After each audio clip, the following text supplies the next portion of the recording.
కొత్తగూడెం నియోజకవర్గంలో మనం అడిగినటువంటి మొదటి ప్రశ్న కేసీఆర్ పాలన కంటే రేవంత్ పాలన మెరుగ్గా ఉందా అని అడిగితే ఉంది అనే వాళ్ళ సంఖ్య చాలా తక్కువ, లేదు అనే వాళ్ళ సంఖ్య చాలా ఎక్కువగా ఉంది, 82% పై చిలుకు.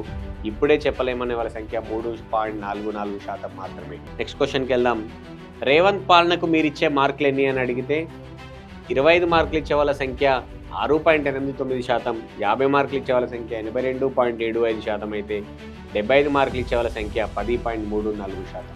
సో నెక్స్ట్ క్వశ్చన్కి వెళ్దాం. ఉద్యోగాల కల్పనలో కేసీఆర్ కంటే రేవంత్ సర్కార్ బెటర్ అనుకోవచ్చా అంటే అనుకోలేము, కాదు అనే వాళ్ళ సంఖ్య 79% పై చిలుగా ఉంటే అవును అనే వాళ్ళ సంఖ్య కేవలం 20.68% మాత్రమే ఉంది. Next question. కాళేశ్వరం ప్రాజెక్టులో అవినీతి జరిగిందని మీరు నమ్ముతున్నారా అంటే 44.82% ప్రజలు అవును నమ్ముతున్నాము అని అన్నారు. వ్యతిరేకిస్తున్నామనే వాళ్ళ సంఖ్య 24%గా ఉంది.